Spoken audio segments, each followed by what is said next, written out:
The Grand Assembly of the Galactic Union had hosted wars, coronations, and the birth of entire civilizations.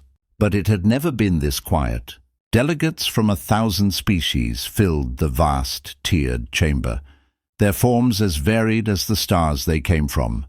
Feathers lay flat, bioluminescent crests dimmed. Even the mechanical envoys reduced their motion to bare essentials. All eyes were fixed on the lone figure standing at the center dais. The ancient diplomat of the Cathari. She was tall and fragile-looking, her elongated frame wrapped in translucent layers of living silk that pulsed faintly with inner light. Each breath sent slow waves of color across her body, deep blues fading into tired golds. Her species was older than most political borders, older than many of the laws that governed this chamber. She raised her head and spoke.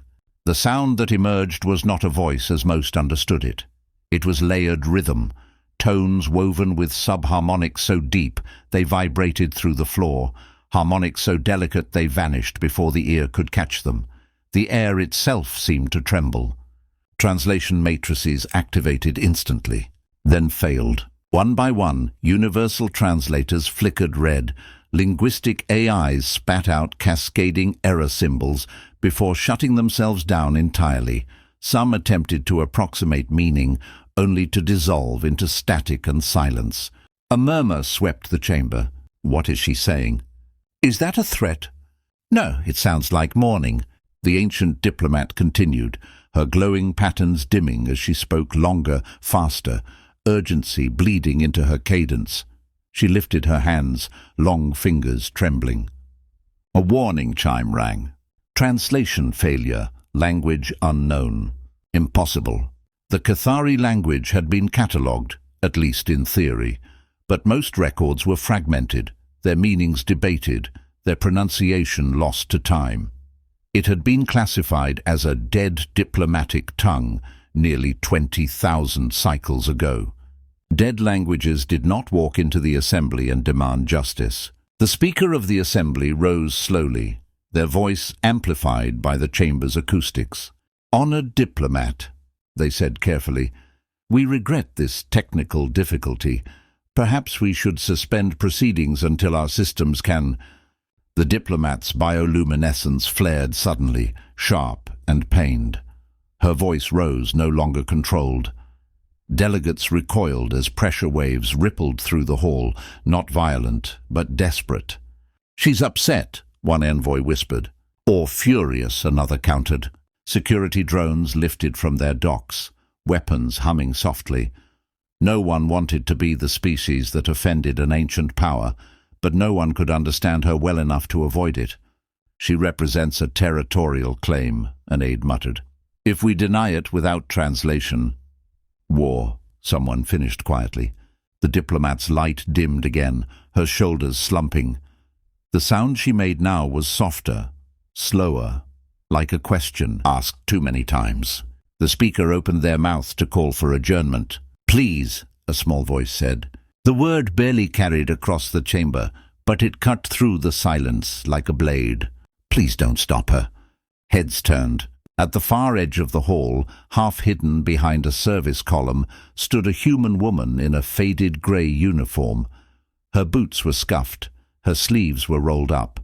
A data slate was pressed to her chest, as if it were the only thing keeping her upright. Security drones swung toward her instantly. "Identify yourself," the speaker demanded. The woman swallowed hard. "My name is Mara," she said. "I'm a maintenance translator. I clean old archives. I wasn't supposed to be here." A wave of irritation swept the chamber. "Remove her," a delegate snapped. The diplomat turned. Her luminous eyes locked onto Mara with startling intensity. Mara took a step forward before fear could stop her. Her hands shook, but her voice steadied. "She's not threatening anyone," Mara said. "She's asking a question." The chamber erupted. "You understand that noise?" "Impossible. That language is extinct." Mara nodded slowly, tears welling despite her effort to remain composed. "My grandmother used to sing in it," she said. "She said it was a lullaby language, something her people carried when they had nothing else. The diplomat spoke again, one short phrase. Mara closed her eyes. When she opened them, her voice broke. "She says," Mara translated softly, "why did you forget us when we taught you how to speak?" The ancient diplomat bowed her head, light fading to a sorrowful blue. The assembly fell utterly silent. For the first time in centuries, the galaxy realized it had been spoken to, and only the poorest voice in the room had heard. The silence that followed Mara's translation was heavier than any declaration of war. Delegates who moments ago had argued over territorial borders now sat frozen, their attention fixed on the small human woman standing beside the ancient diplomat. The vast chamber, designed to amplify authority, suddenly felt intimate, almost fragile. The diplomat lifted her head again. She spoke slowly this time. The sound was still alien, still layered and resonant, but the urgency had softened. Her luminous patterns shifted from sorrowful blues to gentle ambers, like embers struggling to stay alive. Mara listened, not just with her ears.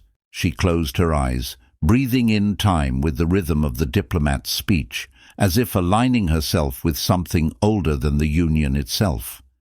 When she spoke again, her voice carried across the chamber with unexpected steadiness.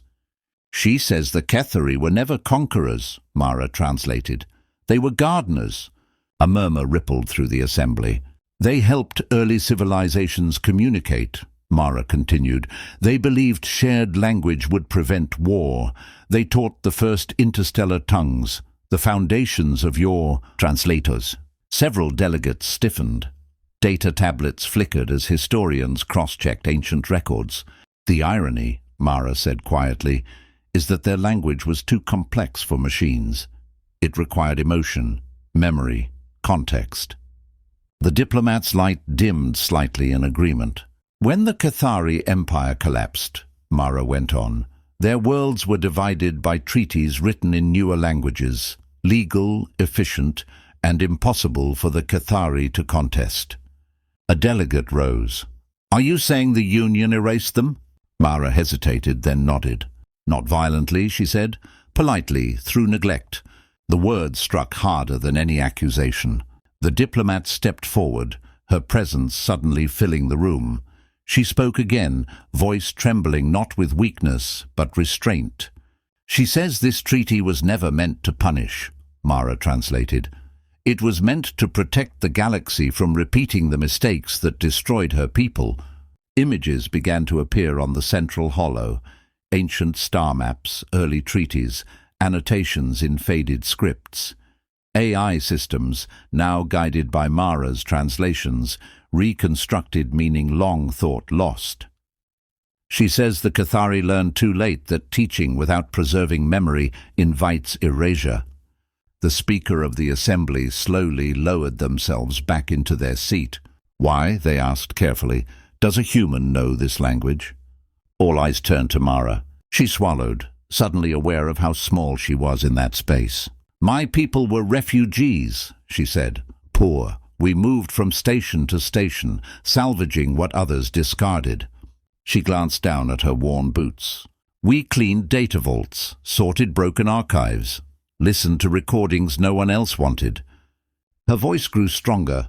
"When you have nothing, knowledge becomes shelter, songs become history, language becomes identity." She looked up at the diplomat.